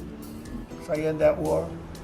Well, he won't get it for that war, but if he ever gets it for the next war, now they're saying, if he ever ends the war with Russia and Ukraine, he's going to get the Nobel Prize. What about the other 8 wars? India, Pakistan. Think of all the wars I ended. I should get the Nobel Prize for every war, but I don't want to be greedy. Actually, the woman who got the Nobel Prize said, "You've got to be kidding. Trump deserves the Nobel Prize." So that was very nice of her. I appreciate it, which is true, actually. But I don't care about that. You know what I care about? I care about death. I care about all the people that are dying. And last month, 27,000 young people died, mostly young people, mostly soldiers, despite some missiles being shot into Kiev and other places. But think of it, mostly young people. 27,000 people died between Russia and Ukraine last month. What a shame. So they've ended that off reasonably well, but obviously this is coming from, news.com, and may as well come from the ABC, because they start with the, oh my God, you can see it straight away. It's like plastered on the screen, after they get his name. It's the president. US President Donald Trump claims he should get the Nobel Prize for every war. That's not really what he said now, is it? And they played it twice just to make sure you got to really hear it, because they start with that, then they put it into context. It was good of them to at least put it into context, because they usually aren't that forgiving. Usually they're just assholes, grab their soundbite and try to make good people look bad. Now, is he good, bad? I'm not really going to get into that, but at the end of the day, like I said, it's a far more dramatized version. He's putting on a show. The guy did run a show for 12 seasons or some shit. His bloody Apprentice show or whatever it was. Can't say I've ever seen it, but he's a showman. He's figured that out. And what do Americans love the most? Entertainment. What do they export? Guns and entertainment. That's what America produces mostly. So of course, entertainment is how they're going to do it. But the important thing is, I really wanted to emphasize, is the contrast between the way Putin puts it and the way Trump puts it, But at least towards the end there, you get that very important thing. What he cared about is the deaths. I've put on the show, I've grabbed your entertainment, I've either offended you or, made you laugh one way or the other. I've grabbed your attention, but let's get that somber message here. People are fucking dying. That's the important thing here. People are dying here and suffering in a needless battle that didn't have to happen. Can we sort this shit out? Anyone's guess, really. Not with a bloody clown like Zelensky involved. I honestly don't know how well we're going to be able to achieve anything with that toss bag. But especially when you look here, Ukraine to send US revised peace plan as Vladimir Zelensky rules out ceding territory. So the ultimate small man syndrome here is playing out, because I was told by Biden and all the other idiots that I didn't have to back down and we were going to win. Man, you were never going to win, and you were an idiot if ever you thought about it. And funny, what was the date? 10th of December. Look at that. Sips, ladies and gentlemen. You'd think I was making this stuff up. World Peace Day. We got our Labor government trying to, no, what wasn't World Peace Day, sorry. Let's get it back. Make sure I get the words right. Human Rights Day. Human Rights Day, so long as dictators get to say so. You know, that's the important thing to mention here. You know, and even the ABC is reporting. You know, not doing it. Vladimir Zelensky is prepared to send the White House. He's preparing to send the White House a revised plan to end the war with Russia. Yeah, okay. I like it. Wonderful twisting. No, it seems more like he wants this to keep going on, unwilling to accept the fact that he's a complete idiot. You know, Ukraine president has said a key adjustment will be ruling out Ukraine's surrendering of land. And what does exactly surrendering of land mean? Like what he actually expects the Russians to give back what they've taken? Is that the kind of stupidity we're looking at here? Let's have a look. All right. Ukraine Trump accused Zelensky of not even reading his administration's proposal. That wouldn't surprise me at all. The guy is quite arrogant. And, you know, if anything, he might have rolled it up and snorted a line of cocaine with it. That's probably the more likely outcome, you know. Initial version was judged by Ukraine's allies to be overly favorable to Russia. They have the upper hand, guys. Seriously, haven't you killed enough of your own citizens? You've wiped out the majority of your youth. Just the ability to reproduce again, you know, it's mind-numbing. It really is mind-boggling, the extent, you know, stealing every man, woman, and child off the streets to go and send them to fight your war because this tossbag doesn't want to lose face. Seriously, I mean, the things you'd like to do. They're going to work on these 20 points, apparently. And the earlier 28-point plan had been reduced to 20. We do not like everything that our partners came back with. Nice of him to say partners. Although the issue is not so much with the Americans as with the Russians. But we will definitely work on it. Like, you seriously, you have no choice, man. Like, you're sitting there at a check. You've got a checkmate on the board. You're stuffed, but you refuse to accept it. And here we are having to make deals so that you don't act like a child and kick the table over. That's pretty much where we're at here. You know, the big people are sitting down. The adults have sat down and have a chat. And Zelensky still hasn't grown up. Since work continues, the BBC are reporting. Of course, they don't put these clowns in there. Korean leaders have said intensive work will continue in the coming days. Like, these are the clowns who bloody got this started in the first place, you know? Well, not specifically these clowns, but you know they're all cut from the same cloth. You know what I mean? Exactly. Russian president launched a full-scale invasion of Ukraine. That's one way of looking at it. Decided to fight back against constant bullshit might be another one. You know, like it's all the way you look at it. But look, anyway. Let's wrap this up, ladies and gentlemen. So this is some more wonderful ABC reporting, and you know, I haven't looked to see if the Townsville Bulletin's playing this same game, but of course this was going to come and bite them back in the ass during that Australia Day rally that we all seen here in Townsville. They stated that, hey, we're doing it right, we're doing everything. It was peaceful, there was no bullshit, even with the neo-Nazis there, but the ABC is never going to let this go. The leftists are never going to let this go. How much weight do the leftists still have here in this town is another question. But where is it? I had the video. Let's just watch the video. This is what they're all referring to. But, you know, again, they didn't really do a very good job. I don't know. Maybe we should bring out the rest of the footage that I got myself and, deal with it properly. But anyway. Neo-Nazis in your crowd. Please get rid of them. 1, 2, 3, 4. Get rid of them. So, who they are, I don't know. But if they behave themselves today and don't do anything to stir anyone up, I've got no dramas and them standing and doing their own thing over there. The Australians I may not support what they may or may not be into, but I believe that every Australian has a right to march today. Every Australian has a right to march today. But if they the platform and start sprouting white Australian policy, like I said earlier, shut them down. Like I said earlier. Now, it's an interesting thing that they've decided to bring to our attention. All right. And that's all they've really shown, which is something else that really should be talked about too. I'm not defending the guy. I'd much rather see Troy Thompson in that position as mayor. I think he's far better. But all it is, woman tells Nick Demetto, KAP member for Hinchinbrook, and this is Monday, 1st of September. I'm pretty sure he's. Oh, actually, that was KAP member for Hinchinbrook. But it was floating around the internet today but she believes there are neo-Nazi members present at the March rally. I mean, it's shoddy journalism at best, and it's almost like a half-hearted attempt to have a go. If they wanted to have a go, they really wouldn't have had to try hard. I mean, I feel compelled to help out the ABC here. I mean, they had a camo there. I know the guy. I know who was there.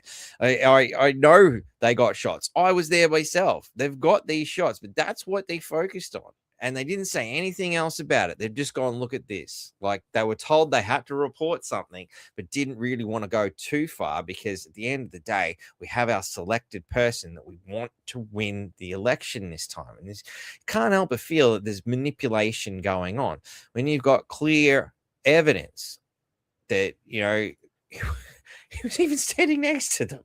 Like, come on. I mean, how half-hearted is this shit? Like, is it supposed to make me think that it's frustrating. It's really frustrating. It's such shit journalism. It really is. Give me a second. One of those things. I forgot to do this. Have a quick squeeze of this.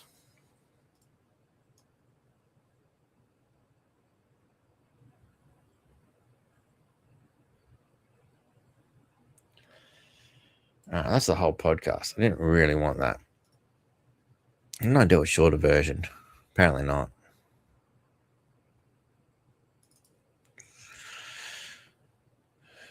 Sorry, this is the raw data, so. But, at the end of the day, have a quick squeeze here.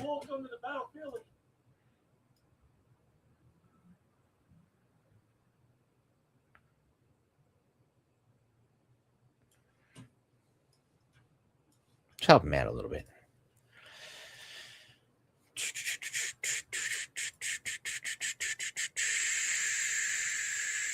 Stop sharing that screen so we can share this screen. I mean, their camo is like sort of around this area. Just like, I think that's a tuft of his hair there. They got a great shot of him standing right next to them all. They didn't use that. They're using their microphone presentation because, nobody else brought one.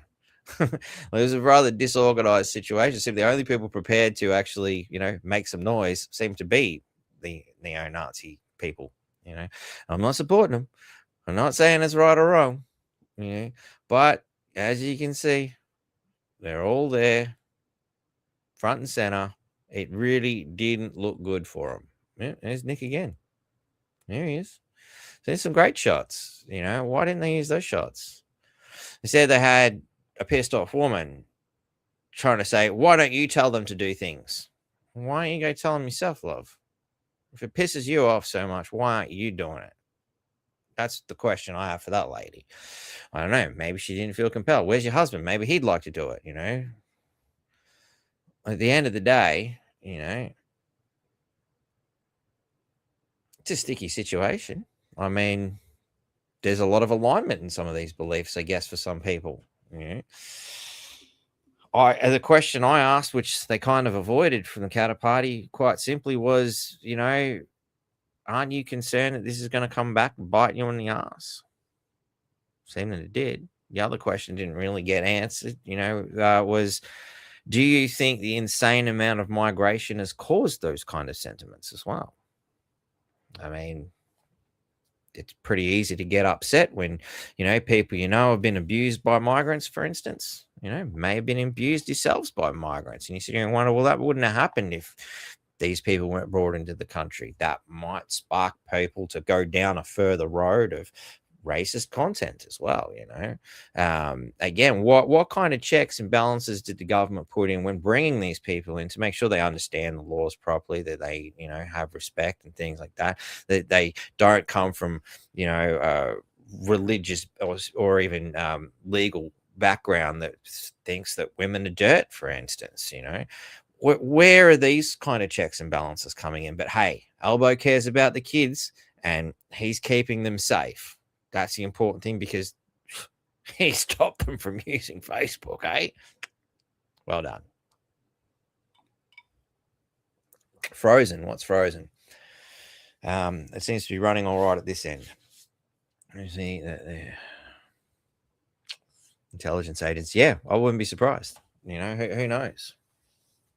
But I mean, look, it's pretty naive to assume that there aren't people out there that are of thinking that way, people of power. I wouldn't mind betting a lot of them are. We all know about things like MK Ultra and things like that, which I'm pretty confident were also used to, exacerbate the Islamic terrorist scenario. Isn't it interesting that suddenly seems to have stopped? Like when it was really important and they needed to push the Islamic terrorism thing through that 9/11 thing, and they wanted to curtail people's freedoms again, sacrifice your freedoms for safety. We've got this, Muslim terrorists, again, just bringing it back into I wonder why people have become white supremacists. The government brought them in. There was a clear desire to create them as the enemy. And again, just go back to your 90s movies. Go and have a look at how often, the Muslim people are identified as a problem. Right before we were free, they were freedom fighters. In Rambo 3, another example of how, the Afghanistan people were freedom fighters fighting off the horrible oppressive regime of the Russians until the Americans occupied it, and then they became terrorists. Very fascinating. Then we've got about 10 years of propaganda.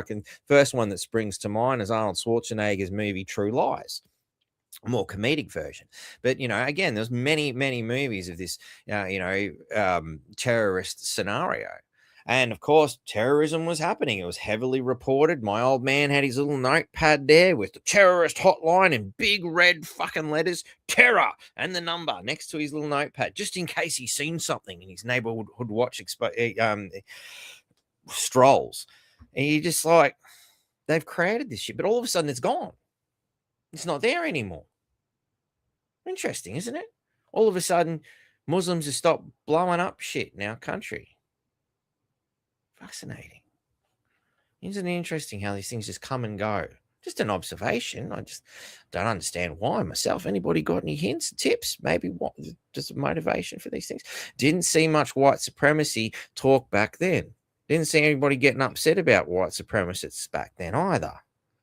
Funny. Anybody else recall that sort of thing happening? Can somebody help me out? Zips. Easy to say that, those ones were planted. But how many others were planted? How many other ideas are just planted? And it comes back to that concept. How much time do you really think on your own? How much of what we react to is because, as Harp says here, problem, reaction, solution. It's... What was that? Hang on. But yeah, Harps has pointed out problem, reaction, solution. Very fascinating stuff, wouldn't you agree? Very fascinating. But ladies and gentlemen, 1 hour 45, and just as I thought that was 45 seconds, but that's no longer the case. Seconds move really fast. They never get a chance for you to really point it out. But anyway, we've been there. We've done that. I don't need to worry about that.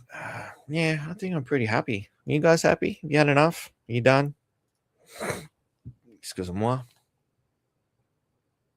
Have I missed anything? Got all that. Oh, there is one thing we didn't quite get to.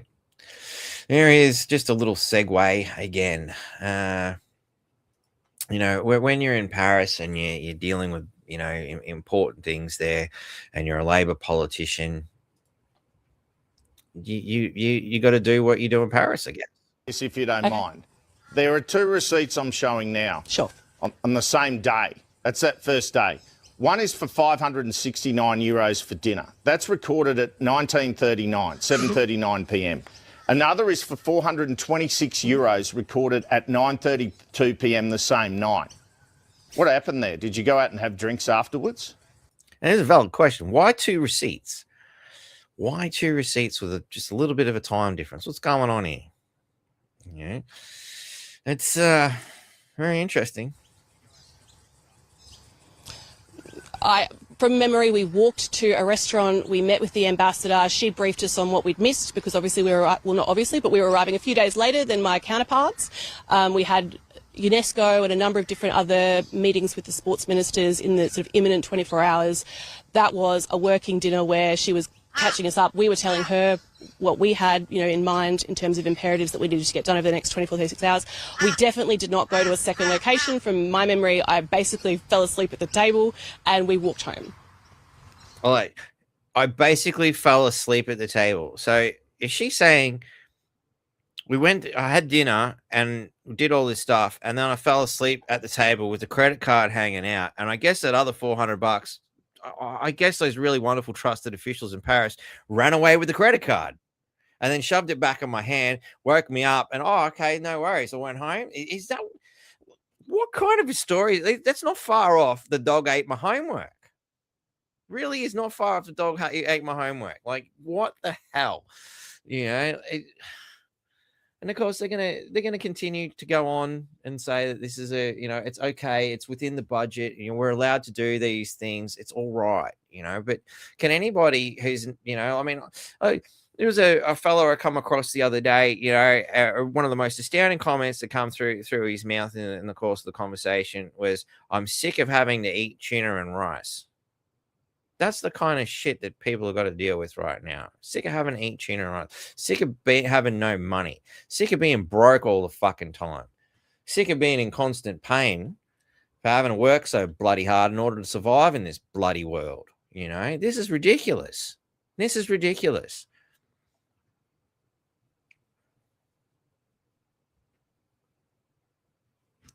So let's get a little bit deeper into it, I guess.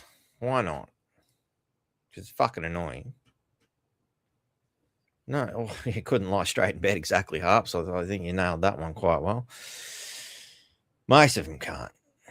So anyway, Barnaby Joyce has erupted over new details of taxpayer-funded trips taken by Communication Minister Annika Wells.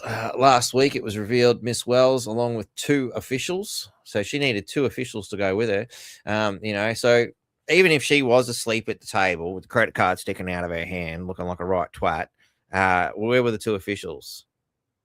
Were they the ones that ran away with the credit card? Plot thickens. Spent almost $100,000. I thought it was 170,000 Australia, but 100,000 on flights. Oh, that's on the flights. Sorry, attending an event to spruik Australia's social media ban. So that's really what they were going on. They went there, spent all that money to go, aren't we good? We're stopping young kids from the age of 14 to 16. We're going to force social media companies to move the goalpost from 14 to 16. That's basically all they've done, And they spent all this money to go and let's call it a masturbation trip, for lack of a better term, in Paris. Did they go to the Eiffel Tower? I don't know. She take the family with her. Within days, new reports revealed she spent $3,600 on a work-related trip to Adelaide in June, during which she attended a Labor friend's birthday. $1,300 on her family joining her at Thredbo. Hang on. Wasn't there a problem with Thredbo? Something about slopes, I think it was. I can't remember. And for Paralympics, Australia is adaptive. Yep, sorry. Crap jokes. And for those of you who've tuned in and missed the beginning of this show, I'm going to show you the T-shirt. Had to have a movement before I go. It was a political movement. I believe I gave birth to a socialist. But that's why the crap jokes are all in force today. Anyway. For the Paralympics. So, work-related trips Miss Wells took to Paris from September 2023 to 24. She must like Paris. For further revealed to have cost taxpayers more than $115 $15,000, with one of the trips including a dinner with Miss Wells, a staffer, and a French official costing about $1,000. It's like, we got to get that Australian bird back again. Yeah, she's great. She spends thousands of dollars of taxpayer money to come and visit us and buy us fancy dinners and wine and shit. Yeah, we keep inviting her around. She's good for the Paris economy. Miss Wells, Anthony Albanese, and members of the government have maintained that her spending is within parliamentary guidelines. Wow, maybe there's something wrong with the parliamentary guidelines. Instead of shifting the goalposts for social media from 14 to 16, perhaps you should shift the goalposts from excessive spending to reasonable spending and justifiable reasons for doing so. You know, we were meeting with stakeholders. We were meeting people about work. We're there to work. Really? I tend to find that when I'm working, it's a rare occasion that food's paid for. It's wonderful when it is, and it's happened, you know, and I won't deny that, you know, from time to time people spend money on food, but I can't say I've ever chalked up a food bill more than maybe $50 at best. That was a good day. $50. Certainly not thousands. You know, I don't know. Anybody else got experiences where, you know, you were working with colleagues and got thousands of dollars of taxpayer money to deal with these things? I've never had the taxpayer money. It was company money. You know, like, and I'm pretty sure it was a tax write-off in a sense, which isn't the same as taxpayer money. It's actually making sure that tax money is spent more wisely on, you know, like the people, for instance, which is something that, you know, the government certainly doesn't do. And why would you want to volunteer money to the government? You know, look at the way they're spending it.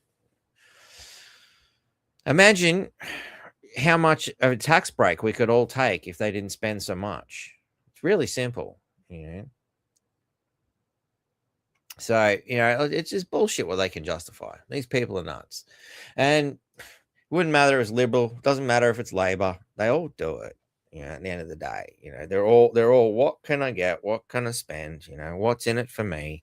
You know, will you find old mate down at Bunnings buying stuff while he should be there working for the council? I don't know. Should you, Christian? Should you be at Bunnings during work hours? Sips.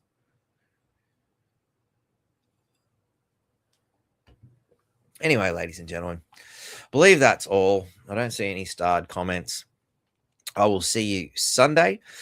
Our wonderful friend Heidi is back with some more stuff. If you haven't got it already, do check out NQ Freedom, NQ_freedom at Telegram, where we post all the bits and pieces you might need. You know, if you feel inclined and you're like, hey, we should help poor Batty out. He's having a bit of trouble with his back. You know, he's not on welfare or anything like that. Like some of these other bludgers, he's doing it hard and doing the best he can with what he's managed to squirrel away in order to stay alive in a shithole situation. If you feel inclined to help out, that'd be really great, especially this time of year. I'm sure we're all doing it tough, though. You know, it's a crappy Christmas for a lot of people, unless you're a part of the Labor government, in which case you can just bill the taxpayer for all the things you've got to buy for the family, I guess. Sips to that. And of course, you might be a little bit more of a Bitcoin enthusiast, so those are your other options as well. And really appreciate anything anyone wants to do and help out. It's very important that, you know, I mention these things. Unfortunately, there is a reason. So, this is it, the last resort.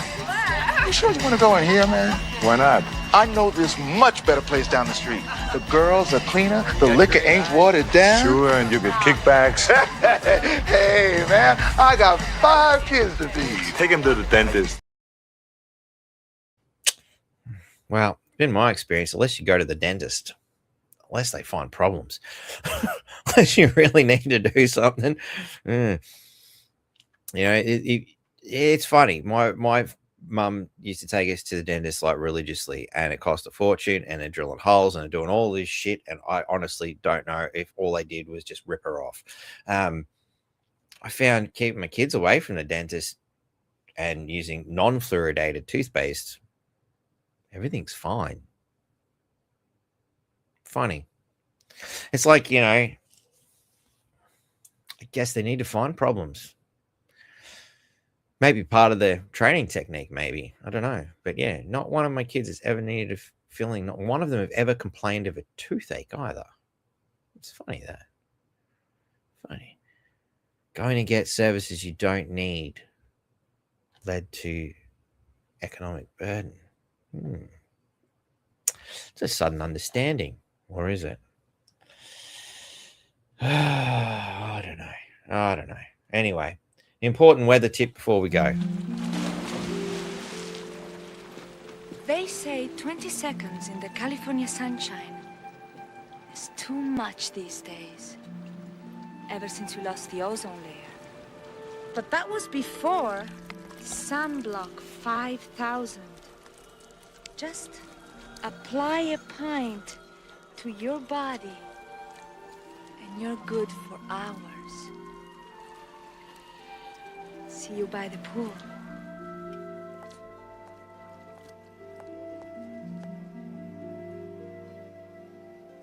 Sunblock 5,000. Protection for the new age. Love it. You may not have got a chance to read it, but there is a Surgeon General's warning that exposure to the flash of sunblock 5,000 may cause cancer after 15 minutes. Funny that. Amazing how often we buy a service we don't fucking need and that causes more problems. Sad but true. Good Metallica song too. Sips, ladies and gentlemen. Hope you've enjoyed the show. Apparently there's a Christmas pack. What is this Christmas pack? What did I just do? I clicked add. What had happened? Ooh. Oh, it's just a bunch of backgrounds. Oof. Seriously? What a waste of time. Anyway, hope you've enjoyed the show. I'll see you Sunday. If there's anything, like you want a copy of or something that you've seen today, just drop me a line. The email by now, nqfreedomnetwork@protonmail.com, or perhaps you've got something that you need to get out to the public because, let's face it, mainstream media ain't going to help you tell the truth. They're going to take what you said, manipulate it, twist it, turn it, and it's going to look a little bit like what I flushed down the toilet before I started here. So, captain's bogs aside, and the excrementals are left alone. We want to make sure that we do our best to help each other out because I don't think anybody's coming to save us, ladies and gentlemen. And they say God helps those who help themselves. So with that, one final sips. Love you all. Peace, love, and happiness. Maybe it'll find its way here one day when enough people actually want it. You have a good one. I will see you Sunday.